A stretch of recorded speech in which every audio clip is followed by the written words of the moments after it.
Bonjour, bonjour à toutes et tous. Merci d'être venus ce matin pour cette conférence qui s'intitule Reprendre goût à l'info grâce à la bande dessinée. Une conférence sous le sceau de la revue dessinée, puisqu'on est tous ici, tous les quatre présents sur scène, réunis autour de ça, parce que soit on travaille à temps plein pour la revue dessinée, soit parce qu'on a régulièrement collaboré pour la revue dessinée, et on va parler de tout ça aujourd'hui. Je vais donc d'abord commencer par présenter un peu tout le monde. Alors, le plus à gauche, Sylvain Ricard, enfin le plus à ma gauche et à votre droite. Sylvain Ricard est ici présent, scénariste de bande dessinée, fondateur de la revue dessinée il y a 10 ans, dont on voit ici la toute première couverture à l'automne 2013, dont tu es toujours aujourd'hui le directeur de publication et l'un des actionnaires. À ta droite, à votre gauche, Fabrice R, toi tu es auteur de bande dessinée depuis une vingtaine d'années je crois, et anciennement prof d'histoire, c'est ça, ou toujours prof d'histoire? Non, anciennement prof d'histoire. Et tu as signé au dessin de nombreux sujets et chroniques pour la revue dessinée. Et à côté de moi, Aurore Gorius, journaliste spécialisée dans l'enquête et l'investigation, aujourd'hui à Politico, après être passée par Les Jours, un site, on parle de 2 médias là en ligne, et après avoir aussi longtemps été indépendante avant, je crois. Et tu as toi aussi signé plusieurs sujets pour la revue dessinée, tous réunis dans un hors-série, une édition spéciale qui s'appelle À l'oreille des politiques, on en reparlera. Et pour ma part, je suis Baptiste Boutier, je suis rédacteur en chef adjoint de la revue dessinée, qui donc est pour ceux qui peut-être ne le sauraient pas, on va peut-être dire 2 mots, commencer par ça. La revue dessinée, c'est un trimestriel d'information en bande dessinée, tous les 3 mois, en librairie sur abonnement, depuis 10 ans donc. La revue dessinée, en fait, fait le pari d'informer via la bande dessinée. Le concept, c'est que chaque sujet, la revue, c'est environ 200 pages, un tout petit peu plus de 200 pages, et chaque sujet dans la revue dessinée, c'est un binôme journaliste-dessinateur qui le fait ensemble. Le journaliste fait son travail d'enquête, de reportage, d'écriture, puis, et en collaboration avec, ensemble, le dessinateur va faire son travail, lui, de mise en scène, de mise en dessin. Et en fait, il y a vraiment cette idée que le dessin, la bande dessinée, va être un moyen de rendre parfois des enquêtes, des sujets journalistiques, de les proposer différemment, avec un langage, une grammaire, un univers différent, et va contribuer à rendre la matière journalistique peut-être parfois plus intéressante, plus digeste, plus belle aussi, voilà, plus facile d'accès, plus enthousiasmante. Enfin, voilà, c'est une façon de proposer de l'information, de proposer surtout dans la revue dessinée aujourd'hui beaucoup de l'enquête, des sujets d'investigation assez denses, assez forts, via un outil, un langage, un univers, celui de la bande dessinée, et de faire confiance en fait à cet univers-là. Ça va être l'objet de la conférence, pour proposer une façon de s'informer différente et peut-être plus attirante pour une bonne partie du public. Néanmoins, aujourd'hui, ça fait 10 ans que la revue dessinée existe et que cette pratique de journalisme en bande dessinée existe dans la revue, mais existe aussi ailleurs. On va dire que le genre en général, on en reparlera aussi, de la bande dessinée documentaire, de la bande dessinée du réel, c'est largement développé depuis 10 ans. Mais il y a 10 ans, Sylvain, à l'époque, faire du journalisme en bande dessinée, c'était presque inédit, ou en tout cas un peu peut-être incongru. D'où est-ce que est venue cette idée? Est-ce que tu peux nous rapporter en quelques mots comment c'est venu, et puis comment les auteurs de bande dessinée autour de vous, parce que c'est des auteurs de bande dessinée qui ont créé la revue dessinée à l'origine, comment ceux qui ont participé au projet ont répondu à ça, et comment les premières personnes à qui vous en avez parlé autour ont réagi à ça, parce que c'était pas quelque chose de commun comme ça l'est aujourd'hui finalement. La genèse de la revue dessinée, on va faire vraiment en 2 mots parce que c'est pas le truc le plus passionnant, mais nous on était auteurs de bande dessinée avec Franck Bourgeron, qui est donc mon associé sur ce projet. Et les auteurs de bande dessinée, peut-être vous avez déjà discuté avec des auteurs de bande dessinée, ou vous l'êtes vous-même, on travaille pendant des mois sur un livre, et puis le livre il sort, il reste 3 semaines en librairie, puis il faut se remettre à travailler pendant des mois sur un livre qui restera 3 semaines en librairie. C'est un petit peu flippant au bout d'un moment, et il y a une forme de routine, d'ennui peut-être. Et dans un festival, un soir de festival, en fait, Franck Bourgeron nous a écrit un message en nous disant on va pas tenir 20 ans comme ça, quoi, ça peut pas marcher. Faut qu'on fasse quelque chose, faut qu'on fasse quelque chose qu'on a vraiment envie de faire et qui nous change un peu de cette routine qui est parfois un peu délétère. Et il nous a dit qu'est-ce qu'on sait faire. Alors, on sait faire de la bande dessinée, qu'est-ce qu'on aime? On aime l'information. On a quand même mélangé les deux et puis voir ce que ça donne. Et puis à l'époque, il y avait, alors je passe tous les détails, mais Il y avait la revue 21 quand même qui marchait très bien depuis quelques années, et c'est vrai que ça nous a inspiré l'idée de faire un trimestriel comme ça, d'information en bande dessinée. Puis on a trouvé des gens qui étaient d'accord pour mettre un petit peu d'argent dans l'aventure, et puis on a fait un pas, et puis on a vu qu'on ne s'était pas cassé la gueule, alors on a fait un deuxième pas, un troisième, de manière un peu inconsciente quand même, malgré tout.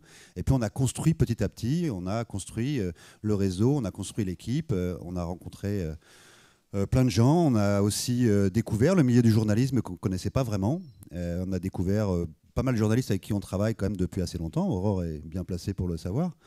Et puis, on en est au numéro 41 et finalement, on est encore là. Et pour les auteurs, pour les auteurs graphiques à qui on a demandé, en fait, il faut savoir que d'expérience, en fait, les auteurs, les dessinateurs, ils passent des heures et des heures assis à leur table de dessin. Et j'en connais énormément en fait qui sont branchés sur Inter, sur Culture, choses comme ça. C'est des gens qui sont très au courant de ce qui se passe, souvent assez cultivés. Et en fait, ça n'a vraiment pas été compliqué de les convaincre qu'en fait, il y avait une utilité à faire du journalisme dessiné. D'autant plus qu'on proposait, nous, des formats très courts. Un album, quand ça fait 100 pages et qu'on est parti pour un an, c'est un peu pénible. Et puis des fois, entre deux albums, on n'a pas grand-chose. Là, on proposait un peu des récréations, finalement, pour les auteurs, ce qui leur permettait de faire des formats un peu plus courts, ou de se faire connaître, ou d'essayer d'autres styles, ou alors de se frotter à des sujets qu'ils avaient vraiment envie de traiter, qu'ils ne pouvaient pas traiter dans leurs livres de fiction. Voilà, c'est comme ça qu'on a fait le réseau. On a commencé par notre réseau, et puis on l'a étendu petit à petit. Je te vois hocher de la tête, Fabrice. Toi, c'est comme ça justement que tu l'as pris. La première fois qu'on t'a contacté, peut-être pour la revue dessinée, qu'on t'a dit voilà, on vient faire du journalisme dessiné avec nous. Comment tu as réagi à ça, toi? Est-ce que c'est exactement ce que Sylvain vient de dire? C'était une forme pour toi de respiration ou d'enthousiasme vers quelque chose que finalement tu n'avais un peu jamais fait Oui, c'est exactement ça. C'est la nouveauté en fait de la revue. En fait, dans le milieu de la bande dessinée, la création de la revue a été on a regardé ça avec beaucoup de curiosité et d'intérêt, parce que c'était vraiment nouveau et un vrai pari. Moi, il se trouve que je suis rentré la première fois, pas pour de l'actu au sens strict. C'était lié à l'actu, c'était lié aux attentats de Charlie Hebdo. Et comme j'avais fait une thèse auparavant en histoire, puisque comme tu l'as dit, je suis professeur d'histoire aussi, ma thèse portait sur les journaux satiriques du 19e. Et là, Franck et Sylvain m'ont demandé s'il était possible de faire une petite rubrique qui expliquerait comment, historiquement, s'est forgée cette presse satirique et comment on est arrivé justement à ce fait d'actualité qui a ébranlé tout le monde, Et alors ça, c'était formidable parce que moi, en bande dessinée, je suis plutôt un auteur agronné, comique, comme on dit. Donc il y a assez peu de rapport avec le réel. Et puis... d'emblée, ce que je vais te dire n'est pas fondé sur... Il n'y a pas une crédibilité forte. Je ne suis pas là pour diffuser de l'information traditionnellement. Et là, justement, ils m'ont fait confiance pour utiliser en fait ce style-là et faire passer cette connaissance-là. Voilà. Et donc, ça a été vraiment une très bonne expérience et ça permet de voir qu'on est capable, effectivement, soi-même, d'aborder des choses qu'on n'imaginait pas auparavant. Et... c'est une chronique que tu faisais, juste pour le préciser, avec Terreur Graphique. Oui, tout à fait. Oui. Et bon, depuis, on peut dire. Donc ça, c'est la première fois. Donc c'est les attentats de Charlie, tu disais. Donc c'est en 2015, c'est ça. Donc c'est il y a 8 ans maintenant. C'est il y a un petit moment. Entre temps, le genre s'est largement installé. On l'a vu s'installer. Aujourd'hui, c'est omniprésent. Enfin, je sais pas comment on pourrait même dire ça, mais on a l'impression que tous les ans, il y a de plus en plus d'œuvres de bande dessinée qui en fait sont de la bande dessinée du réel, journalistique ou une espèce d'éventail qui s'élargit toujours plus, Un peu trop, peut-être. Non, mais c'est vrai que le genre, il existait avant la revue dessinée. Hein. Le genre de la bande dessinée du réel, on le sait. Hein. On peut citer Josako, Étienne Davodo et bien d'autres qui ont fait des livres. Alors, à part Josako, qui est journaliste, donc il faisait du journalisme. C'était probablement le premier qui faisait du journalisme dessiné. Mais Étienne, c'est plutôt du reportage, des choses comme ça. La BD du réel, il y en avait. Moi, j'en ai fait aussi. On est nombreux à en avoir fait. Le fait de faire du journalisme dessiné, donc que les journalistes viennent faire, en tout cas, viennent exercer leur travail sur un support avec la grammaire et le vocabulaire de la bande dessinée. Ça, par contre, c'est sûr que la revue dessinée a mis le pied à l'étrier de beaucoup de personnes et qu'on voit fleurir énormément de livres dans ce genre qui sont qualité inégale, on va dire, variable. On sent qu'effectivement, depuis une vingtaine d'années, il y a quand même une quinzaine d'années, il y a quand même un engouement quand même pour cette bande dessinée un peu plus sérieuse, un petit peu moins, un peu plus adulte, on va dire, et que depuis une dizaine d'années, ça envahit les rayons des librairies. Alors, sans même parler des livres, le journalisme en bande dessinée, c'est aussi dans des revues. Tu as parlé de 21, il y a un sujet... dans chaque numéro de 21, pour l'instant, il y a un sujet en bande dessinée. Il y a aussi des sujets en bande dessinée dans la Croix Hebdo, dans la Déferlante aussi, pour parler des revues plus récentes qui se sont créées il y a 1 an ou 2 maintenant, la Déferlante. Et puis pas mal d'albums, bien sûr, au sens strict de journalisme en bande dessinée, avec donc des journalistes et des dessinateurs qui s'associent. Il y a ceux que la revue dessinée édite. Je vous ai mis 2 exemples parmi les plus fameux à l'écran, là, Les Algues Vertes et Sarkozy-Kadhafi, des billets et des bombes. Mais il y a aussi d'autres ouvrages, pour en citer juste quelques-uns. Il y a Cher pays de notre enfance, de Benoît Colomba et Étienne Davodo, qui est à d'autres initiatives. Qui à la base était un sujet dans la revue dessinée, et puis ils ont derrière poursuivi leur travail pour faire cet album. Il y a aussi Mediator, un crime chimiquement pur, d'Irène Franchon, Éric Giacometti, François Duprat, ou encore Le choix du chômage, avec encore Benoît Colomba et Damien Cuvillier. Et ce qui est aussi notable, en tout cas pour ces albums-là que je peux citer ici, c'est vrai pour ceux que nous on édite, mais c'est vrai aussi pour ceux, par exemple, que là ils sont à l'écran, qui ne sont pas édités par la revue dessinée, c'est que ce sont des albums qui ont des volumes de vente assez importants, qui sont des succès de librairie et qui parfois même ont des volumes de vente supérieurs à ceux des albums de fiction. Et du coup, comment est-ce qu'on peut trouver une raison à ce succès, Aurore? Toi qui ne viens pas de la bande dessinée, mais vraiment, comme moi d'ailleurs à l'origine, mais qui vient du journalisme, qui a une formation de journaliste et ton travail au quotidien en tant que journaliste, c'est un travail qui n'est pas en bande dessinée. Tu as travaillé avec nous à plusieurs reprises, mais ce n'est pas ton travail au quotidien. Qu'est-ce que tu penses que ça... Enfin, comment est-ce que tu interprètes ça et qu'est-ce qu'apporte finalement au journalisme la bande dessinée qui pourrait expliquer ce succès-là? Oui, moi pour resituer, c'est vrai que j'ai commencé à travailler avec la revue dessinée en 2013-2014, donc c'était vraiment le début de l'aventure, sur une BD à l'époque, enfin un sujet sur les communicants de l'ombre qui travaillent dans l'ombre des politiques, et ces grandes agences de communication qui font les campagnes, qui conseillent des politiques, des grands patrons. Et puis on a continué, on a fait une autre BD un peu plus tard sur un autre sujet sur les cabinets ministériels. Non, c'était d'abord sur les lobbies, sur le pouvoir des lobbies et sur leur impact, notamment parfois néfaste, sur les évolutions nécessaires face au changement climatique, etc. Donc pareil, en racontant comment ils travaillent, leurs méthodes dans l'ombre, etc. Et on a fait ensuite le hors-série avec aussi un sujet sur les cabinets ministériels, comment travaillent les cabinets ministériels dans l'ombre, toujours des ministres. Et en fait, voilà, j'insiste sur l'expression dans l'ombre parce que finalement, justement, en dessin, en tout cas sur mes sujets, sur les coulisses du pouvoir, en dessin, on arrive à incarner et à mettre en image des sujets qu'en tant que journaliste, on ne peut pas emmener un photographe photographier comment travaillent les cabinets ministériels, mais on peut le raconter en dessin. Et donc moi, en fait, sur mes sujets où j'écris des lignes et des lignes et des lignes et des papiers parfois très longs, parfois plus courts, mais au jour très longs en général, finalement, on arrive en quelques dessins à... le dessinateur avec qui j'ai travaillé au long cours, finalement, Vincent Sorel, a un dessin... très synthétique et il donne à voir des réseaux de pouvoir, il donne à voir aussi la façon dont travaillent ces personnages de l'ombre, et du coup c'est incarné et on comprend d'autant mieux les mécanismes, on comprend d'autant mieux la circulation du pouvoir, on comprend d'autant mieux comment travaillent ces personnes-là parce qu'on les voit faire en fait, voilà. Et il a des techniques de dessin très intéressantes qui permettent finalement un conseiller ministériel, il n'y a rien de plus anonyme qu'un conseiller ministériel. Bon, eh ben, il les a incarnés avec en dessin, ça donne je crois qu'on l'a pas là, mais peu importe, ça donne des petits pions aux échecs. Voilà, mais peu importe, on imagine très bien, c'est-à-dire que les cabinets ministériels, c'est aussi un jeu de pouvoir à l'intérieur du pouvoir, c'est-à-dire quand on a beaucoup de conseillers, on essaye de remporter des arbitrages face aux ministres d'en face et tout, et c'était ce qu'on essayait de raconter, et donc voilà, les conseillers ministériels sont devenus des petits pions, et le ministre avance ses pions, etc. Et voilà, on arrive à faire passer des idées en dessin qu'on peut pas aussi bien, enfin comment dire, qui sont pas forcément aussi clairs à l'écrit, même si on essaye de faire des phrases très claires et qu'on a une écriture journalistique la plus claire possible, etc. Mais il n'empêche qu'en dessin, ça résume et ça permet de saisir certaines idées beaucoup plus rapidement. Donc en ça, c'est même, en tant que journaliste, pour tout vous dire, assez réjouissant d'arriver à voir que des lignes et des lignes d'écriture tout à coup donnent des dessins tels que ceux-là, parce que ça donne forcément une dimension autre à l'enquête qu'on fait, une autre amplitude, voilà, aux enquêtes qu'on fait et à tous les textes qu'on écrit et qui du coup trouvent une incarnation grâce au dessin. C'est vraiment très chouette en tant que journaliste de faire ça, de travailler avec des dessinateurs pour ça. Alors, je voudrais revenir sur quelque chose que tu as dit au début.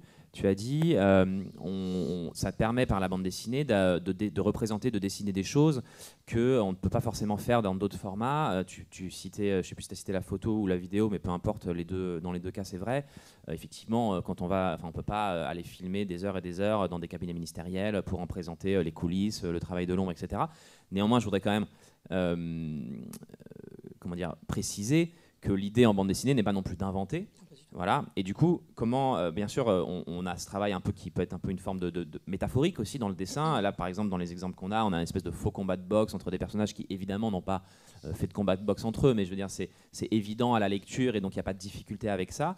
Néanmoins, on essaie de quand même pas représenter des situations fictives mais crédibles. Comment est-ce que toi, en tant que journaliste, du coup, tu as cette attention par rapport à ça, évidemment, et pour ne pas que, bien sûr, le dessin permet de montrer des choses, mais il ne faut pas qu'il aille montrer des choses aussi qui soient fausses. Donc, comment tu arrives à garder cette rigueur-là dans ton travail. Alors, quand tu collabores avec un dessinateur? Ouais, la rigueur, elle vient aussi du dessinateur qui s'y plie énormément. Hein. Avec Vincent, il a toujours fait très attention à ça. Le mot que tu employais, je pense que c'est le bon, c'est quand c'est métaphorique, tout va bien. C'est-à-dire que quand on arrive à faire passer par exemple des jeux de pouvoir avec un dessin plus métaphorique, c'est intéressant. Mais aucun personnage, évidemment, n'est inventé. Toutes les informations, il y a beaucoup d'informations dans la BD. Tout le texte est vérifié, recoupé, vérifié 5 fois. Enfin voilà, parce qu'à l'origine, en plus, c'est des papiers qu'on a écrits, donc qui étaient déjà un travail journalistique très vérifié. Mais on refait bien attention que tout le texte soit impeccable, parce que c'est vrai qu'on le triture beaucoup, le texte. Et puis il y a ce travail intéressant avec le dessinateur, parce que en tant que journaliste, on produit un texte. En fait, voilà. Moi, sur mes sujets, j'avais écrit plein de papiers et on délimite avec vous à la revue dessinée, on délimite le sujet, on se dit qu'est-ce qu'on veut raconter comme histoire. Et nous, en tant que journaliste, quand on s'est mis d'accord sur l'histoire, moi, en tant que journaliste, je refais un texte pour raconter cette histoire-là, avec les informations que j'ai déjà sous le coude. Voilà. Et ensuite, le dessinateur s'en saisit et fait son case à case. En tout cas, la façon dont on a bossé avec Vincent, c'était comme ça, même si je pense qu'il peut y avoir des collaborations différentes en fonction des binômes. Mais c'est beaucoup comme ça. Ouais, et lui propose son case à case.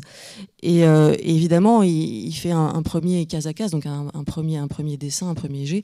On en discute éventuellement, mais déjà là, on voit les passages plus métaphoriques. À un moment donné, sur les lobbies, par exemple, et là, on comprend bien qu'on n'est pas en train je pense, du tout de tromper le lecteur. C'est-à-dire que sur les lobbies, il fallait qu'on arrive à expliquer l'action des lobbies sur la fabrique de la loi. Et donc, Vincent avait décidé d'incarner la loi elle-même. Il en a fait un personnage qui, finalement, est un petit peu sous pression de tout le monde. Et je trouvais que c'était vraiment intéressant, cette idée de dessin, de montrer que la loi, en fait, elle subit, entre guillemets, des pressions, des enjeux de pouvoir, les lobbies qui essayent d'influer sur elle, donc elle se défend, et puis elle a elle-même sa propre logique, la loi, etc. Donc, et du coup, ça permet d'expliquer beaucoup de choses. Donc là, on est vraiment dans des astuces de dessin qui permettent de faire passer des idées. Par contre, tout le reste, les informations, le texte, les personnages, qui sont des vrais personnages, je veux dire, quand on dessine Emmanuel Macron parmi plein d'autres personnages politiques, ce sont les vrais, et ce sont effectivement, factuellement, des faits qui se sont déroulés pour tout le reste. Oui, et puis quand on les fait parler, on leur fait vraiment dire ce qu'ils ont dit. Et on source les propos, on source à chaque fois. Toi, c'est ton travail en tant que journaliste qui co-signe le sujet avec le dessinateur de vérifier que ta matière journalistique n'a pas été trahie. Et nous, à la rédaction en chef, c'est aussi notre travail de vérifier ça et d'avoir un regard qui, en plus...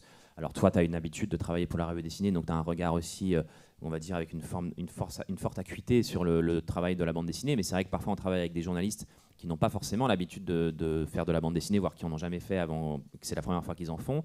Ils n'ont pas toujours un œil hyper attentif à ce que la bande dessinée peut proposer, et parfois peuvent passer à côté du fait que la bande dessinée peut-être, en fait, que le dessinateur aurait pris un moment un peu trop de liberté ou quoi. Et donc c'est vrai que nous, à la rédaction en chef, on a vraiment aussi cette attention forte pour pas que la matière journalistique soit trahie et pour, disons, seconder, être vraiment une vigie aussi aux côtés de le ou la journaliste qui signe le sujet. Pour revenir aussi sur ce que peut apporter la bande dessinée au journalisme, est-ce qu'il y a quelque part aussi le format long aussi, parce que, alors toi, tu as travaillé longtemps pour Les Jours, et c'était aussi un site en ligne qui permettait de faire des formats longs, mais souvent quand on est journaliste, maintenant à Politico, toi tu fais des formats un peu plus courts par exemple, des newsletters, mais quand on est journaliste radio, télé aussi, on n'a pas souvent ça existe, hein, bien sûr, il y a des formats longs en radio, en télé, mais c'est pas les plus courants. Venir faire d'un coup une bande dessinée, que ce soit un album entier, mais même un sujet de 25 pages dans la revue, c'est aussi une forme de respiration, de pouvoir déployer une enquête sur une temporalité, de vraiment avoir l'espace pour la déployer et raconter beaucoup de choses. Oui, c'est une respiration et c'est aussi une façon de... Alors, il y a des sujets aussi plus ou moins longs dans la revue, mais sur des sujets longs, on peut raconter beaucoup de choses, surtout qu'encore une fois, le dessin est synthétique. Et dans le plus synthétique que l'écrit, évidemment, l'écrit pur, et finalement dans le travail avec le dessinateur, les échanges qu'on a donnent aussi à voir différemment le sujet, parce que lui s'immerge vraiment, en tout cas Vincent, quand on travaille ensemble, il s'immerge dans le sujet, il a déjà plein de connaissances sur plein de choses, et puis il s'immerge dedans, il lit des choses, quand il cherche des idées de dessin, il va relire plein de choses, et donc après les échanges qu'on a, c'est aussi intéressant parce que ça me donne un peu d'autres idées aussi sur mes propres sujets, c'est une autre façon d'aborder les choses, donc c'est très chouette. Et c'est aussi une façon plus humoristique d'aborder les choses des fois, et dans des sujets très sérieux comme les coulisses du pouvoir, où on raconte des mécaniques, on raconte des influences, parfois c'est un peu technique, etc. Tout à coup on amène un peu de légèreté, un peu d'humour, et quand c'est fait dans le respect des faits, comme c'est fait à la revue dessinée, dans le respect du réel, etc., c'est très chouette aussi. Ça c'est le hors-série, et c'est très chouette aussi parce que je pense que ça amène une légèreté, ça sans doute aussi donne accès à ces sujets-là, ça donne plus envie de les lire qu'à l'écrit, sans doute parce que c'est moins aride, et peut-être que ça donne envie à un autre public aussi de lire ces sujets-là. Quand le hors-série À l'oreille des politiques est sorti, j'avais eu des petits retours de lecteurs qui avaient trouvé mon mail quand je bossais au jour et tout, et qui me disaient super, je l'ai acheté au Relais H avant de monter dans le train, je l'ai lu pendant mon trajet, c'était marrant, c'était super, voilà. Et le côté humour revenait souvent, quoi. Ça revenait souvent, et le côté compréhension aussi d'un sujet complexe grâce au dessin. On parle de format long, mais il faut savoir aussi qu'il y a le temps long, c'est-à-dire que la bande dessinée, que ce soit fictive ou pas fictive, c'est long à faire. Et du coup, il y a une notion de temps aussi dans le fait que le journalisme dessiné trouve son public, c'est-à-dire qu'on ne peut pas être sur le même terrain que les chaînes d'infos en continu, qui vont parler, blablater sur des tas de sujets qu'on aura oubliés dans 2 jours parfois. Nous, on ne peut pas se permettre, parce que quand on dit il y a un sujet intéressant, le sujet intéressant, il faut trouver le journaliste, il se passe quelques semaines. On trouve un dessinateur, il se passe quelques semaines. Le travail se fait, ça prend des mois, le temps de faire tout le montage, de l'imprimer, de le sortir. Grosso modo, il s'est passé entre 9 mois et 1 an entre le moment où on a eu l'idée et on a pris la décision de faire un sujet et le moment où le lecteur peut le lire. Donc en fait, on ne peut pas se permettre de traiter de l'information qui périme. Et je crois que ça, que ce soit la revue dessinée ou d'autres médias, mais je pense que le journalisme dessiné, il a cette vertu-là, c'est qu'il propose une information qui est déjà un petit peu digérée, qui a déjà accumulé beaucoup de choses, qui a été vérifiée, qui ne peut pas être a priori de la fake news ou de l'esbrouf ou de l'information qui n'aura plus d'aucun sens dans une semaine. Il n'y a pas vraiment de date de péremption. En tout cas, on a regardé les premiers numéros de la revue dessinée, et il y a quand même encore beaucoup de sujets dont on pourrait très bien faire un sujet aujourd'hui. Et qui permet aussi du coup effectivement de sortir de ce tourbillon. Enfin, tu le disais toi-même, par définition, la bande dessinée, le journaliste en bande dessinée peut pas se permettre de réagir en un clin d'œil à une actu qui sortirait. Et en fait, du coup, le journaliste en bande dessinée, ça va être un moyen aussi de sortir de ce tourbillon de l'info en continu qui nous envahit et qui parfois nous je dirais, nous donne un vertige. Voilà, on a envie de s'en sortir, de courir en fuyant, etc. Là, d'un coup, on va retrouver une façon plus posée, plus calme, avec des sujets qui ne sont pas un peu même hystériques parfois, autour d'une forme de il faut à tout prix qu'il y ait quelque chose de nouveau, une breaking news, quelque chose d'hyper chaud, du conflit, du débat, des trucs très tranchés, on est pour, on est contre, de façon parfois complètement artificielle, et on va dire exactement l'inverse que ce qu'on a dit 2 jours plus tôt, etc. On est vraiment très très loin de ces choses-là et de ce bruit médiatique qui peut être parfois non seulement fatigant, mais même aussi qui peuvent vouloir c'est quelque chose qu'on rencontre beaucoup dans le public, quoi, vouloir un peu aussi nous faire sortir de l'info, arrêter de s'informer, quoi, parce que on est en overdose de ça et on se dit juste que la seule solution c'est d'arrêter de s'informer. Oui, quand on travaille comme ça sur une BD, un sujet par exemple pour la revue dessinée, ou même le hors-série qu'on a fait, en fait on réfléchit beaucoup à la narration. Donc on essaie de remettre du sens, on essaie de remettre du récit et donc du sens dans des événements qui peuvent paraître très éloignés, ou des choses qui apparaissent dans l'actualité sous le feu des projecteurs pendant 48 heures, et puis on oublie, et puis ça ressurgit un mois après. Mais le travail, par exemple, la façon dont travaillent les lobbies, c'est quelque chose de constant, tout le temps, ça se passe tout le temps. Parfois on en parle quand Nicolas Hulot démissionne en claquant la porte en disant il y a trop de lobbies au ministère de l'Environnement. Bon. Mais en fait, derrière, ce qui est intéressant, c'est évidemment de raconter le travail de SAP, de certains lobbies, de raconter la puissance de certains lobbies par rapport à d'autres.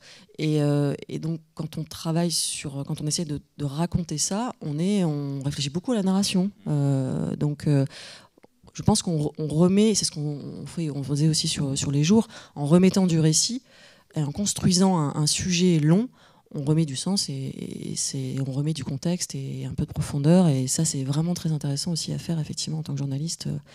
En dessin, c'est vraiment, vraiment chouette. Tu parlais tout à l'heure de ces lecteurs qui t'avaient acheté en relais, en gare, et qui t'avaient lu dans le train, et qui t'avaient envoyé un mail après. Est-ce que, donc avec ce qui est à l'écran, là, c'est l'édition spéciale à l'oreille des politiques, qui a donc rassemblé tous les sujets, je crois, en fait, que tu as fait pour la revue dessinée. Ouais, voilà, ouais, c'est ça. Il y a les communicants, les cabinets ministériels, les lobbies, plus quelques sujets autour. Ouais, voilà, et des chroniques lieux de pouvoir. Est-ce qu'avec ce genre de résultats-là, ce genre d'album, ce genre de mail que tu reçois, tu as l'impression justement de toucher plus de monde, ou en tout cas d'élargir ton lectorat, de peut-être parler à des gens différents d'un coup, grâce au fait qu'il y a un album de bande dessinée comme ça qui rassemble ton travail et qui le propose d'une façon différente que ce que tu as l'habitude de faire? Oui, clairement. C'est-à-dire que je pense que moi, j'ai travaillé pour un média les jours où on fait du format long. Il y a plusieurs milliers d'abonnés, c'est très bien, mais c'est des gens qui sont passionnés de politique, passionnés de tout ce qui se passe comme j'ai déjà dit plein de fois, mais dans les coulisses du pouvoir et dans la fabrique de la loi, et comment les décisions se prennent au sein de l'exécutif, comment la loi est fabriquée au niveau législatif, etc. Donc c'est quand même des passionnés de ça. Et quand on propose un hors-série comme ça qui est vendu dans les gares avec un dessin qui est très chouette, je pense qu'on touche vraiment d'autres personnes et qui se mettent à lire ça. En plus, c'est un format. Alors le format évidemment album de BD est très très beau, etc. Mais le format aussi hors-série comme ça vendu en gare, moi je trouve ça très chouette parce que effectivement, je pense que j'ai eu plusieurs retours de lecteurs qui l'avaient lu pendant leur trajet en train. Et on lit pas un papier, on lit pas un livre sur les lobbies, par exemple, pendant un trajet en train. Ça marche pas. Un papier peut-être, mais pas plusieurs. Et là, je me dis, pendant leur trajet, ils ont vu un peu plein de mécanismes, plein de choses que j'ai écrites au long et qui finalement prennent un temps fou à lire. Si on lit un livre d'enquête, pour sortir de ces sujets-là, là, vous avez montré l'affaire libyenne, l'album sur l'affaire libyenne. Moi, je suis tous les sujets de corruption, je suis les affaires Sarkozy depuis longtemps. Je n'ai jamais aussi bien compris l'affaire libyenne que quand j'ai lu la BD Sarkozy-Kadhafi et maintenant. Et j'ai eu en tête vraiment bien toute l'histoire et toutes les étapes de l'histoire en lisant la BD. Et pourtant, je lis plein de papiers sur le sujet, mais il y avait tellement d'histoires, de sous-histoires et tout, qu'une fois que la BD est sortie et que je l'ai lu en entier, etc., je me suis dit, voilà, là j'ai vraiment bien tout en tête, c'est un travail super, et je le dis parce qu'en tant que journaliste, c'est très utile aussi. Est-ce que alors maintenant, tu as largement l'habitude de faire du journalisme en bande dessinée, mais est-ce que tu te rappelles de la toute première fois que ça t'est arrivé et de ta réaction la première fois que tu as vu un storyboard, que tu as vu des planches? Est-ce que ça t'a déstabilisé de voir ton travail adapté en bande dessinée? Est-ce que c'est quelque chose d'un peu déroutant au début Ou est-ce que au final, t'avais anticipé ça ou t'avais... En plus, c'était parmi les premiers, enfin, c'était assez tôt dans l'histoire de la revue dessinée, donc numéro 2 ou 3. La revue c'était pas tant installé que ça encore. Moi, au début, ce qui m'avait pas mal interrogé, c'est en amont, avant même de voir le dessin, comment j'ai travaillé avec un dessinateur, parce que je l'avais jamais fait et je savais pas du tout comment on allait faire. Je savais pas jusqu'à quel point il fallait que j'aille dans le découpage, le scénario. Bon, finalement, c'est quand même beaucoup le dessinateur qui le fait et c'est lui qui sait faire ça. Et je savais pas comment on allait s'articuler. Je savais pas jusqu'à quel point de détail il fallait que j'aille dans l'information. Donc tout ça m'a un peu déstabilisée au début. Et puis finalement, le travail s'est très bien passé avec Vincent Sorel.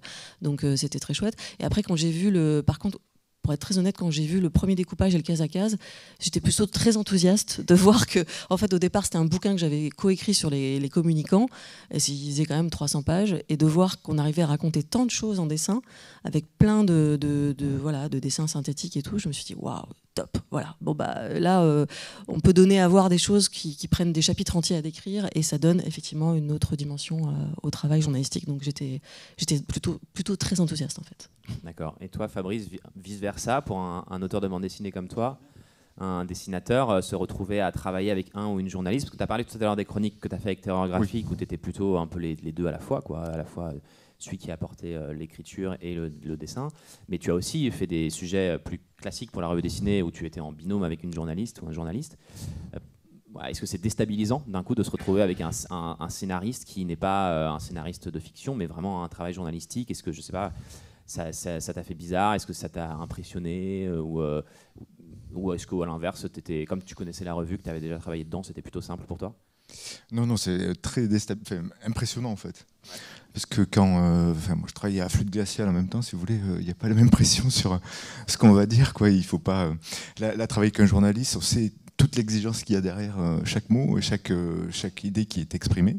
Donc il faut pas se tromper, et en même temps il faut aussi accepter l'idée qu'on va apporter quelque chose et donc que cette chose soit en accord avec ce qui est expliqué. Là, par exemple, il s'agissait de parler des questions d'effondrement et de l'angoisse qu'il y a autour de cette question au sein de la population. Bon, moi, j'ai un dessin comique, donc une des idées que j'ai proposées à la journaliste, c'était de suivre un personnage, puisqu'on allait à la rencontre de plusieurs types de réactions et donc de gens, et de faire un personnage qui soit assez angoissé lui-même. Ça me permettait, moi, d'introduire une dimension comique, donc j'étais un peu à l'aise avec ça. On ressemblait un petit peu. Oui, parce que ça, c'est intéressant aussi de pouvoir y introduire quelque chose de propre sur ses propres interrogations et de voir comment le reportage va y apporter des réponses. Voilà. Alors en mettant ça sur un personnage qui est fictif, qui incarne aussi la démarche journalistique et puis le sentiment citoyen, moi ça m'a permis d'introduire de l'humour et ensuite à côté du coup de le faire rencontrer des choses qui sont beaucoup plus réalistes. Voilà, donc l'idée c'est de trouver sa place, mais c'est vrai qu'au début c'est quelque chose qui est assez très intimidant même. Voilà. Et alors du coup, est-ce que en tant que toi, auteur de bande dessinée, tu as l'impression que, ou tu te sens, ou tu t'autoriserais, je ne sais pas comment le dire, mais à t'emparer de tous les sujets? Parce que là, par exemple, effectivement, ce sujet-là, ce sujet dont je monte des planches ici, là, c'est un sujet sur toute une partie de la population et qui est sous des formes assez variées. Essaye de préparer le monde d'après l'effondrement. Alors il y a des survivalistes, il y a un peu tout un tas de spectres différents de personnes plus ou moins à fond dans ce délire-là. C'est pas le sujet le plus simple. Non. Donc est-ce que toi, tu te dis moi, n'importe quel sujet, je trouve ça super de faire du journalisme en bande dessinée, donc j'y vais? Ou est-ce qu'il y a des sujets qui tu as l'impression, tu as par exemple typiquement les sujets d'horreur qui peuvent être assez techniques, assez parfois aussi compliqués à mettre en dessin? Ou est-ce que toi, tu as l'impression que ton dessin pourrait et toi, même un titre individuel, quoi, tu pourrais t'emparer de n'importe quel sujet en tant qu'auteur de bande dessinée, ou c'est plus compliqué que ça? Je dirais qu'a priori, il n'y a pas de barrière qui s'établisse. Ouais. Tu m'aurais posé la question 7-8 ans avant de faire tout ça. Oui, je pense que j'aurais eu une appréhension. Mais là, je pense que c'est possible en fait. Par ailleurs, je fais un blog sur le site du Monde où je parle de ma vie de prof. Bon, maintenant, c'est moi et ma vie au quotidien. Donc l'idée, c'était de faire un blog humoristique. Mais j'ai été amené évidemment à aborder des questions comme l'assassinat de Dominique Bertrand il y a quelques jours, et puis auparavant celui de Paty, donc d'aborder des questions qui sont plus difficiles, évidemment, beaucoup plus lourdes. Et je me rends compte qu'en fait, ce qui était important dans le dessin humoristique qui est le mien, c'est qu'il introduit un décalage.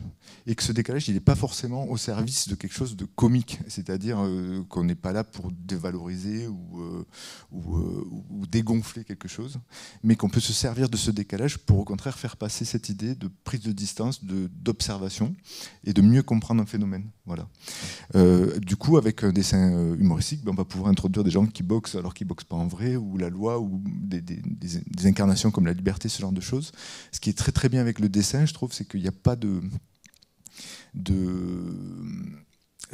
d'ambiguïté vis-à-vis du lecteur. L'image animée, le reportage, on sent qu'il y a toujours quelque chose qui est... on peut se méfier de cette image si on y introduit de la reconstruction. Comment dire, si on met dans un reportage l'incarnation de la loi, un reportage vidéo, ça va paraître bizarre parce qu'on va se dire jusqu'où va cette manipulation de l'image, voilà, cette idée-là. En bande dessinée, il n'y a pas de question de manipulation, il me semble, puisque immédiatement on sait que c'est une image qui est construite, donc qui est fabriquée par des gens consciemment pour exprimer quelque chose. J'espère que, je ne sais pas si je suis clair. Et donc, pour en revenir à ta question, je pense que de ce fait, il suffit de trouver les bons modes de langage, évidemment, parce qu'il ne s'agit pas de rentrer dans quelque chose qui deviendrait choquant ou malvenu, en fait. Là, par exemple, typiquement sur l'effondrement, il ne s'agissait pas du tout de se moquer des gens qui avaient... Qui rentraient dans des démarches qui pouvaient paraître un petit peu extrêmes, où on est allé à la rencontre de certains de ces gens, et c'était plutôt de véhiculer l'angoisse qu'ils exprimé.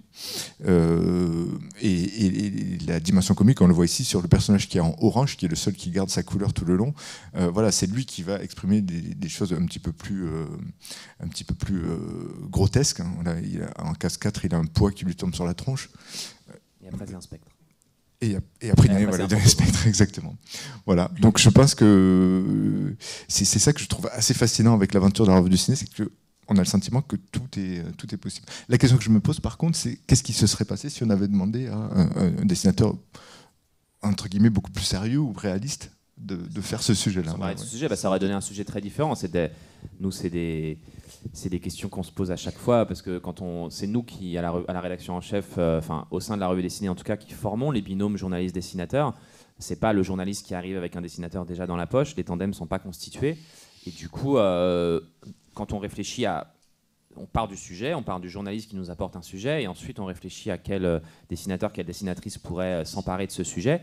Et parfois on a des idées qui peuvent être très fixes, parfois on a des idées plus vagues, et surtout parfois les auteurs ou autrices auxquels on pense ne sont pas disponibles, et donc on doit changer d'idée, penser à quelqu'un d'autre, proposer à quelqu'un d'autre. Et c'est vrai qu'on ne sait jamais, d'un style à l'autre, effectivement, ça peut être assez différent, et ça peut donner des sujets assez différents. Et typiquement, on a vu tout à l'heure des planches de Vincent Sorel, et là les tiennes, on voit bien qu'il y a, et graphiquement et dans le maniement de l'humour aussi, qui est présent dans les planches de Vincent, mais de façon beaucoup moins forte que dans les tiennes. C'est effectivement deux styles très différents et qui donnent des sujets derrière dessinés très différents.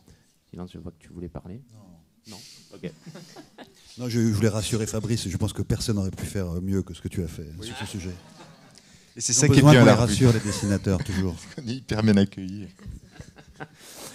Et on l'a largement dit, ton langage en bande dessinée, c'est l'humour. Est-ce que du coup, ça voudrait dire, est-ce que ça permet de parler de tout, de parler de tous les sujets justement sur ce langage-là, et qu'il faut juste peut-être trouver comme tu disais tout à l'heure, le bon niveau d'humour, et en fait, si on arrive à trouver ça, finalement, on peut parler de tous les sujets grâce à ça.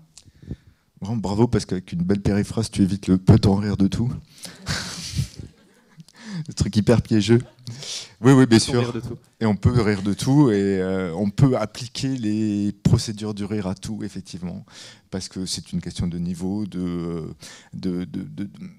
respect et de dignité, en fait. Je veux dire, quand on écrit, quand on s'exprime, je pense qu'on le fait pas tout seul, on le fait vis-à-vis d'un certain nombre de gens qu'on a envie de toucher. Donc, il faut tenir compte de ça, et je pense que si c'est fait en tenant compte de ça, évidemment on peut faire des erreurs, mais il n'y a pas de limitation. comme ça, a priori, il n'y a pas de raison, quoi. Là, j'ai fait un autre sujet où on parlait des questions de fake news, c'est très différent, quoi.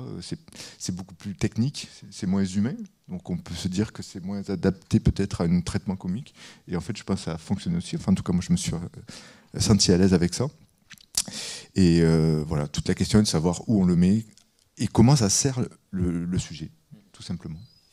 Alors, ce sujet que tu as signé sur l'effondrement, les limites de la planète, il a été publié il y a plusieurs années, je ne me rappelle plus l'année exacte, mais... 2019 ou 20 2019, ouais, j'avais 19 en tête, mais 2019 dans la revue dessinée. Il a été repris dans l'album que vous voyez à l'écran qui s'appelle Vertige, 10 ans d'enquête sur la crise écologique et climatique. C'est un album qu'on vient de sortir il y a 3 semaines. En fait, la revue dessinée fête ses 10 ans là, à cet automne. 10 ans de création. On a vu tout à l'heure la couverture du numéro 1. Et à l'occasion des 10 ans, en fait, on a publié cet album qui est un florilège en fait, des enquêtes les plus emblématiques publiées dans la revue depuis 10 ans sur la crise écologique et climatique, dans lequel donc, on retrouve le sujet que Fabrice a dessiné, c'est un sujet d'Angela Bollis, hein, la journaliste, sur donc, les limites planétaires, etc. Mais où on parle aussi donc, de la crise climatique, bien sûr, des limites de la planète, de la biodiversité, de l'agro-industrie et de ses dérives. On y retrouve notamment les 15 premières pages des algues vertes. Voilà, tous ces sujets sont abordés pour avoir un panorama assez complet de la question, avec toujours cette idée d'abord de faire de l'enquête en bande dessinée et puis de faire confiance à la bande dessinée, voilà, pour proposer un travail journalistique qui permet de prendre conscience, de découvrir des choses, de s'informer. Faire ce pari que par la bande dessinée, on peut transmettre une information de qualité, des enquêtes qui peuvent être parfois denses, complexes, mais que l'association des deux va rendre tout ça vraiment intelligible. Et sur ces questions en plus écologiques, environnementales, climatiques, voilà, il y a vraiment, c'est des sujets d'une actualité évidemment hyper brûlante. Il y a des succès en librairie de bande dessinée, et pas que de bande dessinée, mais notamment de bande dessinée avec Le Monde sans fin, qui nous ont montré qu'à quel point c'était des sujets et que l'alliance de la bande dessinée avec ces sujets-là pouvait être quelque chose qui intéressait le public. Donc on a eu cette idée-là aussi de proposer ça sous ce format-là et sous ce hors-série-là. À Angoulême, ici, la conférence, donc, c'est reprendre goût à l'information par la bande dessinée. Et à Angoulême, cette année, on avait fait une autre conférence qui était encore plus pompeusement titrée Quand la bande dessinée réinvente le journalisme. Est-ce que tu es d'accord avec ça, Aurore ou... L'année prochaine, on fait qu'est-ce que serait le journalisme sans la bande dessinée. Est-ce que quelque part, tu trouves, Aurore, qu'effectivement la bande dessinée participe en tout cas à réinventer le journalisme, ou en tout cas peut aider à redonner goût à l'information aujourd'hui au public? Oui, la réponse est oui. Alors, on peut faire oui, mais non, mais la réponse est oui. La réponse est oui, bien sûr. D'abord parce qu'on voit que ça touche un autre public, et puis parce qu'on voit que certains sujets qui restent entre gens très informés franchissent des barrières. Donc, et le travail sur la narration, le fait de pouvoir aussi imaginer des récits. Alors, en fait, en tant que journaliste, on a l'habitude de penser en format différent, même en presse écrite aujourd'hui. De toute manière, on n'écrit plus que pour un journal, on écrit pour un site internet, on écrit pour du papier. Beaucoup de journalistes font de temps en temps un livre. Donc, on a l'habitude de varier les formats. Mais par contre, quand on est journaliste de presse écrite, on n'a pas trop l'habitude, en général, de travailler en images et d'avoir... donc, avec du dessin, encore une fois, je pense vraiment que on vulgarise certains sujets. Je ne sais pas si ça réinvente, parce qu'encore une fois, les formats, on a l'habitude de jouer avec, mais c'est un autre format, un nouveau format en librairie. Alors vous avez cité la revue 21, qui a été un peu le précurseur, parce que tout à coup, il y a eu l'apparition de ces journaux qu'on a appelés des MOOC, magazine, book, donc vraiment un travail journalistique au long cours vendu en librairie, à mi-chemin entre un magazine et un livre. Et la revue dessinée est sortie juste après. Donc ça, je pense que ça a ramené en fait une attention sur le format long, au milieu des années 2010 où l'information s'était beaucoup accélérée, les chaînes d'infos, la montée en puissance du web évidemment, et le fait que toutes les rédactions papier étaient en train de réfléchir à comment faire en sorte, parce que le papier se vend moins, donc comment faire en sorte de faire monter en puissance les sites internet, l'information en ligne. Tout ça a beaucoup accéléré l'information, y compris pour les journalistes de presse écrite, et tout à coup, et parallèlement, finalement, il y a eu donc la revue 21, la revue dessinée qui est arrivée juste après, avec l'idée de se dire on redonne du temps, on redonne de la respiration, on refait du récit, et en plus on y ajoute du dessin. Alors certes, la BD du réel existait déjà, voilà, ça a été rappelé, mais là vraiment avec un travail en binôme journaliste-dessinateur qui a... Enfin, je ne sais pas s'il y avait eu des précédents récents, mais moi, en tout cas, j'en avais pas entendu parler dans mon évolution journalistique. Et tout à coup, c'était une nouvelle fenêtre pour moi. Et ça a donné, avec la revue dessinée, des collaborations très régulières. Voilà. Donc, je pense que ça a amené énormément de choses, ça a apporté énormément de choses, y compris aux journalistes qui le font et qui le fabriquent, véritablement. Et nous, on peut témoigner à la revue, c'est vrai à tous les salons, tous les festivals, c'est vrai ici, mais c'est vrai n'importe où, à chaque fois qu'on va à la rencontre du public. C'est un retour très récurrent depuis, alors moi je suis pas là depuis 10 ans, mais je pense que ça existait déjà avant, ce retour-là du public qui nous dit que voilà, des lecteurs qui nous disent avoir découvert tel ou tel sujet grâce à la revue, en lisant la revue dessinée ou en lisant nos hors-séries, nos éditions spéciales, nos albums, que c'est aussi une façon pour eux de s'être réconciliés, voilà, avec le fait de s'informer, avec le journalisme aussi, c'est des retours qu'on a. Et est-ce que ça, c'est quelque chose, Sylvain, quand vous avez créé la revue, que vous aviez anticipé? Est-ce que ce serait un moyen de, quelque part, faire découvrir des sujets ou de redonner goût à l'information, de faire revenir des gens à l'information, ou c'était pas du tout quelque chose que vous auriez pu imaginer tellement... Non, à la création de la revue, on ne s'est pas posé toutes ces questions, pour être tout à fait honnête. On est un peu parti la fleur au fusil. Oui, on faisait ça pour ça, essentiellement. Non, mais on était un peu inconscient. Hein. On mettait le pied dans quelque chose qu'on ne connaissait pas du tout. On n'avait pas monté, on n'avait jamais été patron de boîte. On ne connaissait pas bien le milieu du journalisme. Alors, on connaissait un peu la bande dessinée, mais enfin, on n'est pas non plus. Ça faisait 10 ans qu'on en faisait, quoi. Donc, c'était un petit peu inconscient de notre part, mais finalement, quand on s'entoure de personnes. Bah, ça fonctionne, la preuve. Et puis c'est après qu'on a commencé à nous poser ces questions. Est-ce que. Et en fait, on s'est rendu compte de ce qu'on avait fait a posteriori. On n'avait pas du tout conscience de ce qu'on allait faire. Ça s'est fait un peu naturellement. A contrario, quand on a créé Topo, après les attentats de Charlie, là, c'était vraiment intentionnel, où on s'est dit, en écoutant tout ce qui se passait dans les écoles, les discours, etc., on s'est dit, il y a un problème. Et puis nous, on était parents d'ados aussi. Il y a un problème, c'est qu'il y a une génération qui est en train de perdre pied par rapport à tout ça, qui est en train de perdre le goût pour l'information, qui est en train de se perdre aussi dans ces espèces de flots incessants d'informations contradictoires. Et est-ce qu'il ne serait pas utile de faire un équivalent de la revue dessinée, ce qu'on appelle la petite sœur de la revue dessinée, pour redonner du sens à l'information en bande dessinée, qui est quand même un média qui est apprécié normalement par les ados, le plus souvent, et de faire en sorte que tous ces gamins qui avaient 13 ans et jusqu'à maintenant... Enfin, les générations qui passent, quoi, puissent garder un pied dans une information à peu près vérifiée, à peu près structurée, et qu'il n'y ait pas un dégoût finalement ou une absorption de mauvaises informations qui fasse que ça gâche tout, quoi. C'était vraiment la démarche politique, elle était là, pour le coup, pour Topo, et elle était bien claire. Donc pour expliciter celles et ceux qui ici découvriraient Topo, effectivement, la petite sœur de la revue dessinée, tu l'as dit, c'est aussi une revue donc, qui est différente de la revue dessinée, qui est tous les 2 mois, en librairie et sur abonnement aussi, et qui donc effectivement est à destination en priorité, enfin la cible principale c'est le public adolescent, on dit généralement à partir de la 5e ou de la 4e, mais qui est largement lu aussi par des personnes de plus de 20 ans, puisque...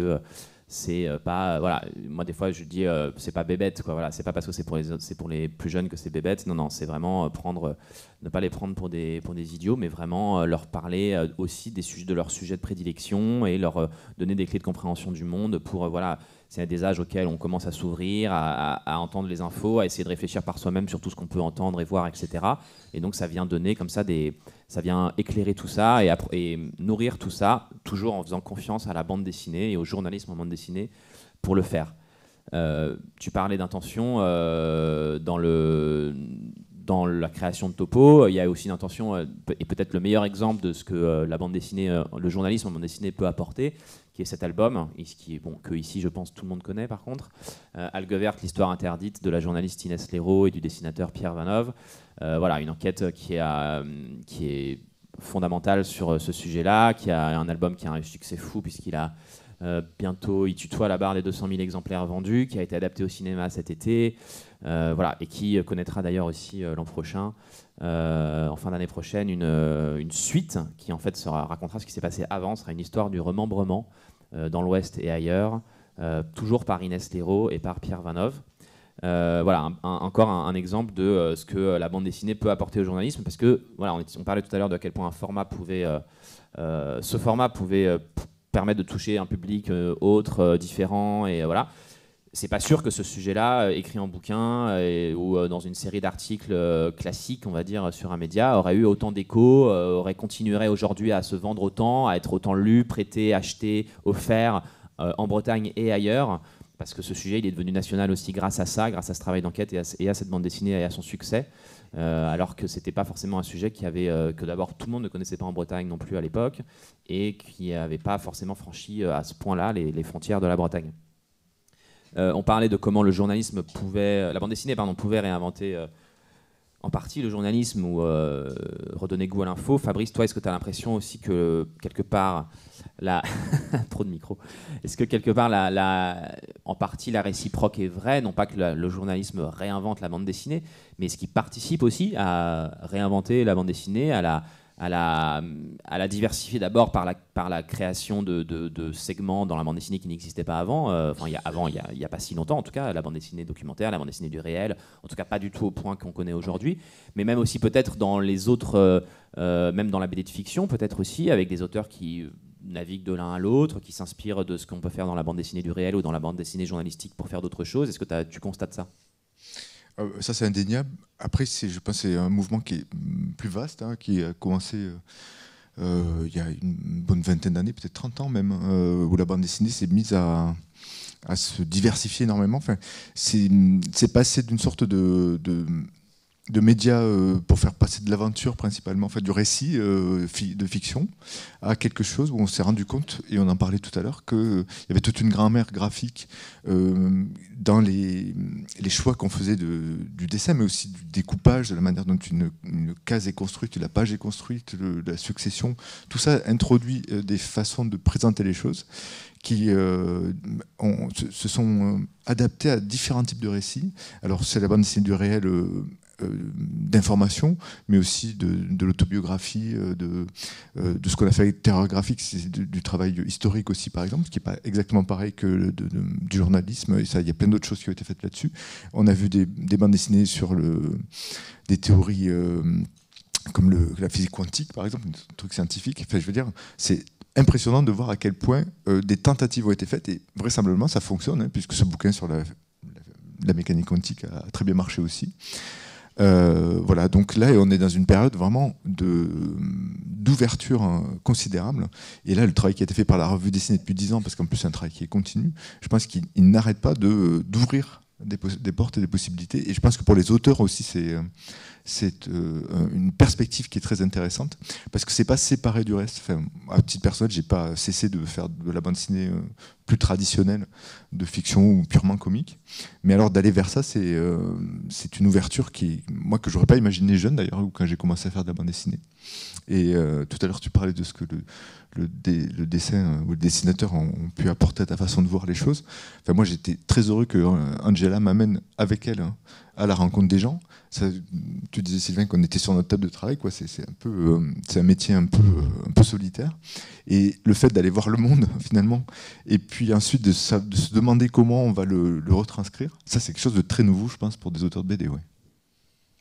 Oui, il faut savoir que le journalisme dessiné, c'est une petite branche de la bande dessinée de non-fiction. Hein. La non-fiction, il y en a quand même depuis très longtemps.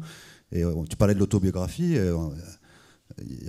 Julie Doucet a eu le Grand Prix Angoulême l'année dernière. Elle faisait de l'autobiographie il y a déjà très longtemps. Chester Brown, les Joe Matt, et puis de l'autre côté, au Japon, Mizuki, tout ça, ils font de la bande dessinée de non-fiction depuis très longtemps. Hein. Ça reste l'enquête ou le journalisme dessiné, ça reste un petit segment de la non-fiction. Et pour revenir cette fois-ci plutôt à la partie journalisme et faire élargir au champ journalistique en général, le désaveu en France, et pas qu'en France, des journalistes dans l'opinion est quelque chose qui est une réalité depuis des décennies maintenant. Est-ce que tu as l'impression, Aurore, que l'enquête, parce que dans la revue dessinée, on est vraiment axé là-dessus, sur l'enquête, et donc a fortiori l'enquête en bande dessinée, est-ce que c'est une réponse crédible à cet état de fait pour toi ? Bah oui, c'est-à-dire que je pense qu'on pourra faire un constat peut-être très synthétique, mais qui n'est pas loin de la réalité, que finalement l'accélération de l'information, le développement de l'information continue, du live permanent, a beaucoup décrédibilisé les journalistes parce qu'il y a plus d'erreurs, parce qu'il n'y a pas de contexte, parce qu'il n'y a pas de profondeur, et parce que le travail journalistique là-dedans est très mal mené globalement. Donc le fait de pouvoir remettre... le fait de remettre du récit et de refaire des enquêtes, quand je dis refaire, c'est parce que finalement l'enquête journalistique, il y en a évidemment toujours eu, mais il y a eu ce moment que j'évoquais tout à l'heure où finalement notamment l'enquête se fait beaucoup via la presse écrite, pas que, mais beaucoup, et en presse écrite en tout cas. Il y a eu un moment très déstabilisant avec la montée en puissance du web, et au tournant des années 2000, le papier se vendait de moins en moins, la presse quotidienne papier se vendait de moins en moins, la presse magazine papier a commencé à avoir de grosses difficultés aussi, et il a fallu développer les sites internet, etc. Et finalement, on va dire 15 ans après, ou voilà, au bout de 10 ou 15 ans où les rédactions ont ramé pour savoir ce qu'il fallait faire en ligne et qu'est-ce que les lecteurs attendaient, c'est le modèle payant qui s'est imposé, le modèle sur abonnement hein, pour toute la presse quotidienne et même la presse magazine maintenant.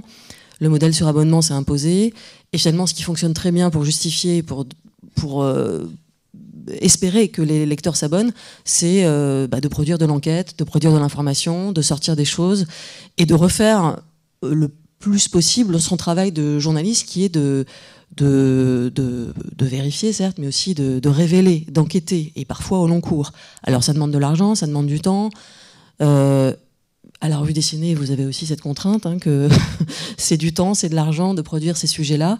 Mais en attendant, je pense que c'est vraiment ce qui redonne ces lettres de noblesse aux journalistes, au journalisme en général, et ce qui peut permettre de recréer un lien de confiance avec le lecteur. Et aussi, ce qui est important, c'est quand on fait une enquête, je crois, et ça se fait de plus en plus, d'expliquer au lecteur comment on travaille, d'expliquer comment elle a été fabriquée, de raconter comment on travaille. Donc je trouve que c'est bien là qu'on raconte comment on travaille avec les dessinateurs, comment la revue dessinée est fabriquée, et comment le lien, comment tout ça s'organise. Parce que du coup, cette transparence-là permet aussi, je pense, de redonner confiance à ceux et à celles qui nous lisent. Et voilà, c'est important de raconter qu'on ne fait pas les choses par hasard, qu'on y réfléchit beaucoup, qu'on vérifie beaucoup, qu'on se pose beaucoup de questions, que c'est un travail d'équipe aussi, parce que vous évoquiez le travail solitaire des dessinateurs, mais il y a aussi pas mal de journalistes qui sont freelance. Je l'ai été dans une partie de mon parcours. Je suis passée aussi par plein de rédactions. Et en tant que journaliste freelance, et vous travaillez aussi avec des journalistes freelance à la revue dessinée, on est aussi parfois un peu isolé, c'est pas toujours évident, et on est moins bon tout seul à sa table de travail à réfléchir à un sujet qu'à plusieurs. Donc la revue dessinée, c'est aussi ça, je trouve, c'est de recréer une rédaction, un collectif qui réfléchit à des sujets avec les dessinateurs en plus qui apportent autre chose.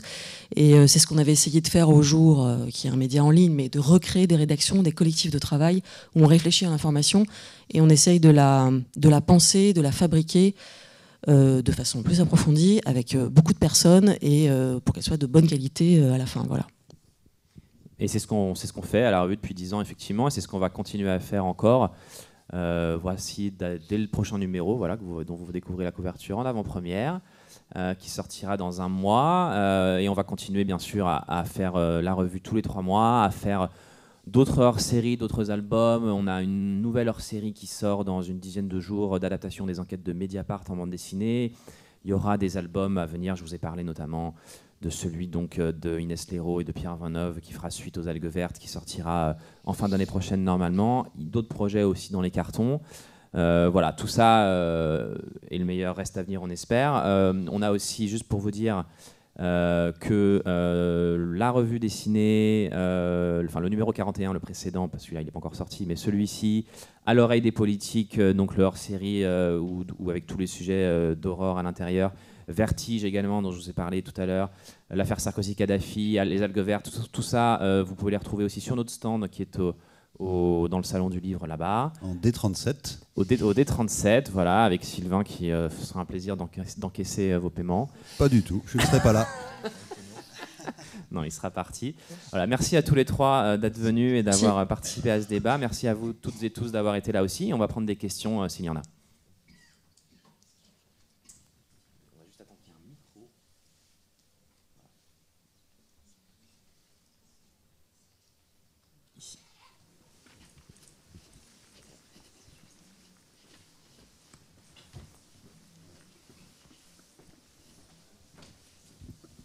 Oui, bonjour et merci beaucoup pour votre participation. C'était vraiment très intéressant. J'ai une question. Comment choisissez-vous vos sujets ? Alors, il n'y a pas de réponse simple à cette question. C'est un travail de rédaction en chef qui en fait est un travail de rédaction en chef qui serait le même En tout cas, c'est la même logique que dans n'importe quel autre média où il y a une rédaction en chef ou des chefs de service, quand c'est des médias avec beaucoup de monde, qui vont choisir quel sujet ils essayent de privilégier plutôt que d'autres. C'est des débats qu'on a au sein de la rédaction en chef. Voilà, on a une ligne éditoriale, on a plutôt la volonté, alors on parlait tout à l'heure des journalistes indépendants, donc déjà de faire travailler pas mal des journalistes indépendants, de faire de l'enquête et d'aller traiter des sujets de société qui nous paraissent importants, qui nous paraissent forts et qui nous paraissent souvent aussi peut-être pas assez présents dans les médias plus mainstream et dans les médias aussi plus chauds. Voilà, d'aller chercher des sujets qui sont importants, qui disent des choses fortes de notre société, que ce soit sur des questions écologiques, on en a parlé avec Vertige, mais aussi sur des questions d'inégalité sociale, politique, en politique typiquement tout ce qui est les coulisses des pouvoirs. Voilà, toutes ces des éléments qui sont fondamentaux pourtant dans notre société, mais qui ne font pas la une de l'actualité au quotidien et qui du coup, à notre sens, méritent d'être mis en lumière plutôt que peut-être que d'autres sujets qui sont déjà largement traités par ailleurs. Sylvain a parlé tout à l'heure de la temporalité aussi. On ne peut pas se permettre de traiter des sujets qui risquent dans 1 mois ou 2 d'être complètement de changer du tout au tout, puisque le temps de la bande dessinée est un temps très long, donc ça a aussi fait une forme de filtre. Et voilà, globalement, c'est ces grandes lignes-là.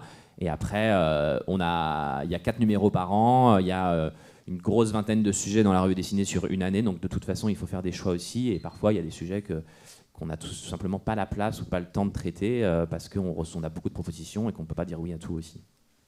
Je vais faire un petit complément de réponse. Baptiste est à la rédaction en chef, il a été recruté il y a quelques années. Amélie, qui est arrivée juste avant lui, c'est nous qui l'avons recruté avec Franck en 2016 ou 2017. Ils sont des journalistes professionnels. Donc ils ont travaillé dans des rédactions, à l'IB, choses comme ça, donc il y a un fonctionnement. Ils ont fait des études de journalisme, etc. Nous, au départ, avec Franck, on venait de la BD. Moi, je venais de la science avant, lui, il venait de l'animation. On ne savait pas très bien comment faire, et c'est nous qui nous occupions de la rédaction en chef.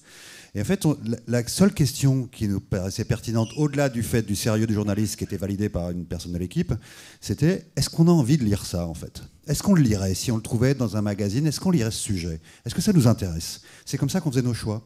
En fait, on disait est-ce que c'est nous ? Est-ce que ça nous ressemble ? Est-ce qu'on a envie de lire ? Si on n'a pas envie de le lire, bah non, on le prend pas. Voilà, c'est aussi bête que ça.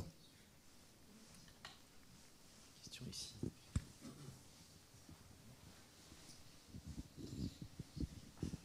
Oui, bonjour. On a parlé de pression tout à l'heure. Alors, les journalistes subissent beaucoup de pression quand ils font des enquêtes, des investigations, et tout ça. On a vu que malheureusement, on n'hésite pas non plus à tuer des dessinateurs de nos jours. Donc je voulais savoir comment vous vivez un peu tout ça.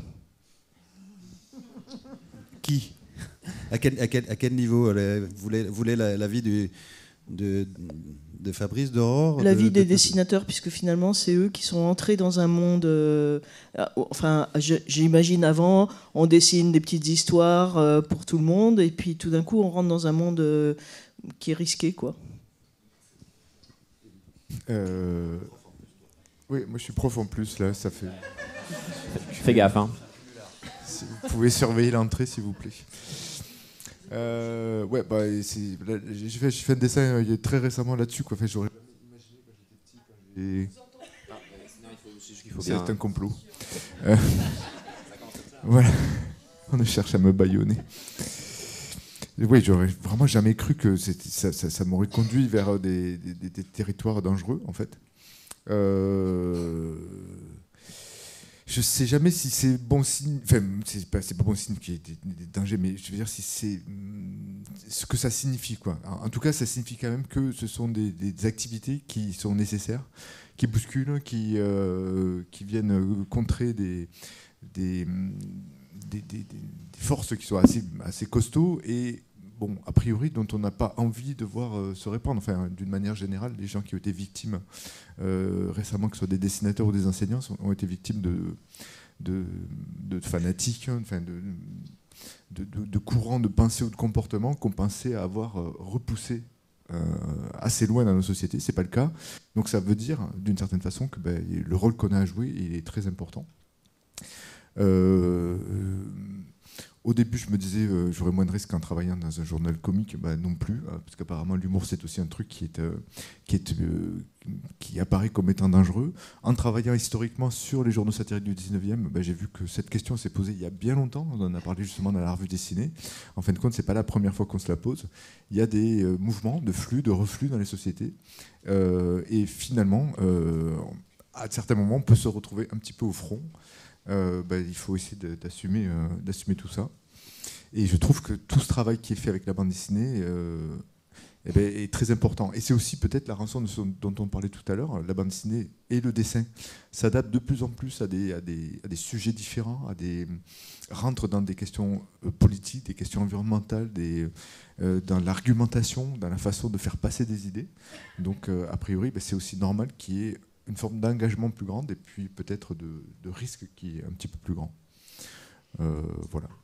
Juste pour compléter sur la partie journalistique aussi, hier, au même endroit, on a fait une conférence sur les journalistes sous la menace et on a parlé, et notamment ici en Bretagne, puisqu'on a parlé d'Inès Léraud et de Morgane Large, qui sont largement intimidés et violentés parfois pour leur travail d'investigation sur les questions d'agro-industrie, d'agro-business et l'enquête sur les algues vertes, mais pas que.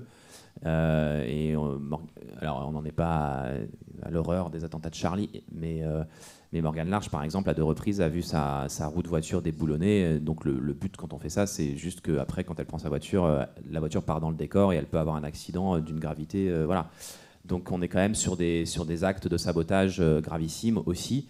Voilà, malheureusement, ça concerne aussi les journalistes et pas que dans des pays au régime totalitaire où la presse est totalement bâillonnée et où faire ce métier-là peut mener très directement à la mort, mais même ici. Moi, j'ai une question très technique sur le fonctionnement du coup de la rédaction. Alors vous parliez du sérieux des journalistes, et donc comment est-ce qu'au sein d'une rédaction on peut vérifier les sources? Est-ce qu'on ne fait confiance qu'à une personne qui a beaucoup d'historique de travail, ou est-ce qu'il y a un fonctionnement pour aller vérifier des sources et du travail Eh bien, c'est les deux. On fait travailler des journalistes qu'on connaît, enfin qu'on connaît pas au sens où c'est des copains, mais dont on connaît le travail.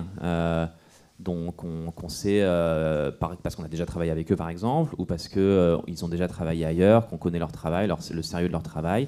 Et après, de toute façon, oui, sur n'importe quel sujet qui est publié dans la revue dessinée, on a une équipe de ce qu'on appelle de l'édition. Alors ça n'a rien à voir avec l'édition au sens livre, mais dans le jargon journalistique, le moment de l'édition, c'est un moment de ce qu'on appelle aussi de fact-checking, où on va vraiment aller vérifier toutes les infos qui sont mentionnées, les chiffres, les données, les citations, voilà, d'où ça sort, d'où sort cette info, etc. Est-ce que c'est sourcé? Aurore peut en témoigner, hein, à chaque sujet dans la revue, il y a l'éditrice Feriel qui envoie un mail avec une liste comme ça de questions. Voilà. Il faut qu'on en parle. Voilà. Non mais c'est le moment pour le journaliste toujours un peu où on a écrit un texte, on a déjà nous-mêmes évidemment vérifié, et puis on a l'éditeur ou l'éditrice derrière, parce que c'est comme ça qu'on appelle cette fonction, même si le terme peut prêter à confusion, mais qui est chargé de tout relire et de tout vérifier encore une fois, et qui du coup va reposer des questions qui sont malheureusement à 95% très pertinentes. Et donc nous, on reçoit par mail effectivement 20 questions ou sur des fois qu'une partie de la BD. Et on se dit, oh, il y aura encore un deuxième mail après avec encore 20 questions. Mais en même temps, ça permet souvent effectivement de... D'abord, il reste... L'expérience montre que même quand on a soi-même vérifié beaucoup de choses, il y a des erreurs, il en reste toujours. Donc c'est très bien qu'il y ait des gens qui les traquent jusqu'au bout et qui ne soient pas l'auteur lui-même ou l'autrice elle-même de la BD. Et puis malgré tout, même si on a vérifié des choses, repasser dessus, reposer des questions, ça permet parfois de lever des ambiguïtés, parce que le texte, on l'écrit, on le réécrit, ça permet de soulever des lièvres, de lever des ambiguïtés. Voilà. Donc c'est très utile, et je peux témoigner que c'est fait avec beaucoup de sérieux et de méticulosité sur chaque écrit de chaque BD. Ouais.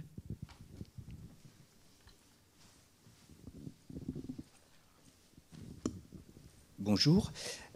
Alors pour compléter tout ce qui a été dit là, est-ce que après publication, vous avez des réactions d'entreprises ou de politiques que tel sujet a été maltraité ou qu'il y a eu des erreurs? Voilà. Merci. En fait, on a très peu de... Alors, il faut savoir que au pénal, grosso modo, les gens, quand ils attaquent quand il y a une... ils pèsent le pour et le contre avant d'attaquer. Donc si on fait une enquête qui dérange, ils vont d'abord regarder le poids qu'on fait. C'est-à-dire que comme on est un petit média, ils vont hésiter à le faire parce que ça va nous faire plus de publicité et que mieux vaut passer ça sous le tapis. C'est un petit média, on n'en parle pas trop, etc. Donc déjà, on est relativement protégé de ce côté-là. Après, on a quand même, nous, un certain nombre de garde-fous. Hein. D'abord, on travaille avec des journalistes qui font très bien leur travail. Et puis, on a des avocats qui travaillent avec nous, un en particulier, sur tout ce qui est diffamation. Et qu'est-ce que vous voulez ajouter autre chose? Tu voulais ajouter autre chose? Non, juste te dire que ce que tu viens de définir s'appelle l'effet Streisand. Et qu'effectivement, pour nombre de personnalités ou d'entreprises, montrer du doigt un média ou qui que ce soit d'ailleurs pour dire ce que vous avez dit est faux, parfois en fait va causer plus de tort que de bien, parce qu'en fait ça va apporter une forme de notoriété ou d'audience que ce qui avait pu être exprimé n'avait pas à l'origine. Et donc effectivement, si un groupe du CAC 40 a envie de montrer du doigt la revue dessinée, en fait ça va plus nous faire de la publicité qu'autre chose. Donc qu'il n'hésite pas, surtout. Il n'hésite pas, voilà. Par contre, quand même, pour dire qu'il y a quand même eu des cas. Hein, oui, il y a quelques cas. Typiquement, les algues vertes, Inès Léraud, ce qu'on appelle les procès Bayon, on en parlait hier aussi, où en fait, là c'était. J'ai perdu son nom, mais bref, quelqu'un de très fort dans l'agro-industrie en Bretagne qui a attaqué en justice Inès, non, juste Inès d'ailleurs à titre personnel. Et la revue dessinée aussi. Et la revue dessinée aussi. Tout ça pour retirer sa plainte 4 jours avant le procès. Parce qu'en fait, sa plainte n'avait absolument qu'une chance d'aboutir. Elle répondait sur des motifs fallacieux. Et c'est vraiment unique. On appelle ça des procès bâillons, parce qu'en fait, c'est uniquement pour faire perdre du temps et de l'argent à des personnes et à des petites entreprises comme la nôtre qui ont. Voilà, et ça nous fait concrètement perdre beaucoup de temps et d'argent pour rien. Parce que voilà, non seulement le procès n'avait aucune chance d'être perdu pour nous, donc voilà, c'était un peu un procès pour rien. Et en plus, il n'a de toute façon même pas eu lieu. Donc en fait, c'est vraiment juste histoire de faire chier, quoi. On a surtout sinon du courrier des lecteurs qui nous dit, vous savez, la veste militaire de telle époque, elle n'a pas 4 boutons, elle en a 5. Ça peut être des choses comme ça, ou des gens qui nous disent, sur telle chronique, il y a une petite erreur qui s'est glissée, etc. C'est des choses qui sont plutôt sympathiques. C'est plutôt des lecteurs qui viennent nous parler de ce qu'ils ont lu et des possibles erreurs qu'il peut y avoir. Mais je crois que le travail journalistique est quand même extrêmement rigoureux et assez peu attaquable, en fait. Et juste pour dire que moi j'ai travaillé 8 ans en Libération, c'était pareil. Hein. c'est pas spécifiquement parce que la revue dessinée a une audience plus faible que même dans un quotidien national comme Libération. On n'a pas des réactions tous les jours des entreprises, des personnalités dont on parle, et parfois pas en bien pour eux, en tout cas dans les pages d'un journal comme celui-là. C'est pas, il n'y a pas une pluie de retours tous les jours, quoi. C'est un peu ça existe, hein, il y a des procès en diffamation, il y a des gens qui essayent de faire de l'influence, etc., pour qu'on parle d'eux en bien, mais c'est pas une pluie tous les jours de retours sur les productions journalistiques. Alors bonjour, ma question va surtout s'adresser à Madame Gorius. Comment, quand on est journaliste, on arrive à faire confiance à un dessinateur pour un peu transformer votre travail? Et est-ce qu'il n'y a pas des fois des divergences entre votre vision initiale et l'interprétation du dessinateur? Peut-être que ça arrive, mais en tout cas, moi, de ce que j'ai pu expérimenter avec Vincent Sorel, ça n'a pas posé de problème. On était, en fait, c'est vrai que sur les sujets, alors, je pense la démarche était la même, c'est-à-dire que moi, sur les sujets coulisses du pouvoir, mon regard est un peu critique, même si en fait, il y a une partie critique et une partie plus, pas pédagogique, mais j'ai envie de donner à voir des choses qui sont dans l'ombre. Et après, il y a une petite partie critique. Et je pense que le regard du dessinateur, tout à l'heure on parlait de décalage, le regard de Vincent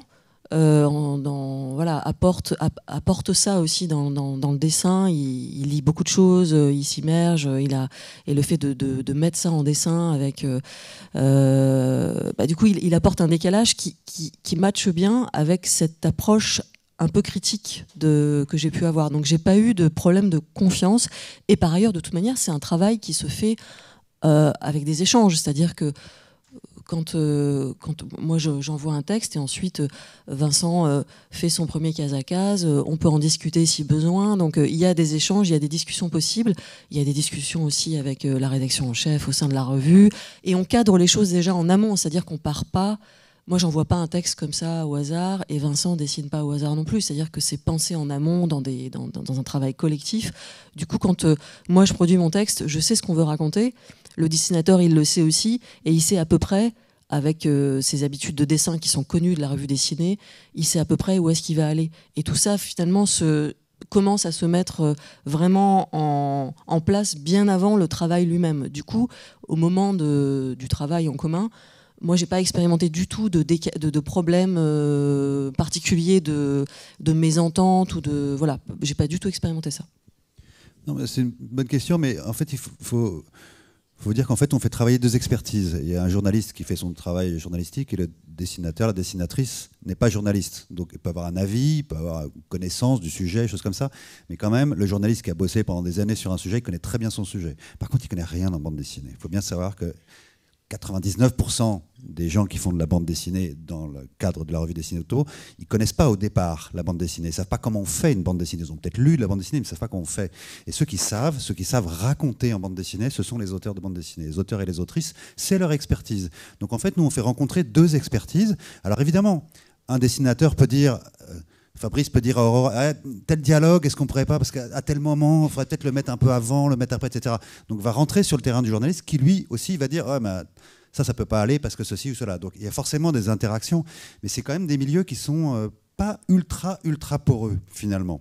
C'est-à-dire que c'est pas, un journaliste ne va pas s'inventer scénariste et donc faire un découpage case à case en disant, là, il va se passer ci, il va se passer ça, il va se passer ça. Nous, on fait exprès de prendre des auteurs graphiques qui savent vraiment bien raconter les choses. Ce ne sont pas juste des bons dessinateurs ou des bonnes dessinatrices. Ce sont des gens qui savent raconter quelque chose et ce qui arrive assez souvent, à partir d'un texte brut, qui n'est pas du tout un scénario, mais un texte brut de journaliste, sont capables de raconter, de décliner en bande dessinée cet article journalistique. Juste pour compléter encore, la plupart du temps, ça se passe comme ça s'est passé pour Aurore et Vincent, ça se passe très bien et c'est des collaborations qui sont fluides et parfois ça frictionne et c'est aussi à ce moment-là que Amélie, la rédactrice en chef, et moi-même nous on parle les deux langues et donc du coup on va faire médiation, on met nos casques bleus et c'est parti quoi. Ça se passe aussi avec les historiens parce qu'on a une collection histoire, l'histoire dessinée de la France, et les historiens aussi, c'est exactement la même problématique. Et je vous ai interrompu dans votre élan.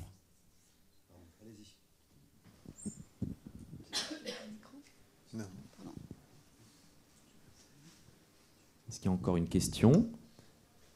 Ce qui serait peut-être la dernière, je ne sais pas, à peu près. Question pour Fabrice, qui n'a pas répondu à beaucoup de questions. Juste pour prolonger là-dessus, il y a une chose qu'a inventé la revue dessinée aussi, mais qu'on ne voit pas quand on est lecteur, c'est justement ce travail commun. Enfin, moi, je me souviens de textes avec des codes couleurs qui permettaient justement de... chacun avait sa place, quoi. Étaient indiqués les textes qui devaient apparaître tels quels dans la bande dessinée, ce qui étaient juste des indications scéniques. Voilà, nous, ça nous aide ensuite à construire et à éviter tous les malentendus, effectivement. Parce que c'est arrivé aussi qu'au début, voilà, on est avec quelqu'un qui nous dit, il va dans la case 1, il va dire ça, puis ça. Et puis on nous décrit 2 actions dans une case, quoi. On a envie de dire, excuse-moi, mais le personnage ne peut pas à la fois faire ça et puis faire ça en même temps. Donc je suis obligé de le découper. Mais en général, ça se passe bien, puisqu'il y a une bonne médiation et chacun trouve sa place, quoi. Mais c'est vrai que c'est pas naturel, quoi. Enfin, l'idée, c'est que ça soit très fluide à la lecture, et ça demande tout un travail de construction. Après, je peux parler de la guerre froide aussi, si vous voulez, parce que je suis prêt.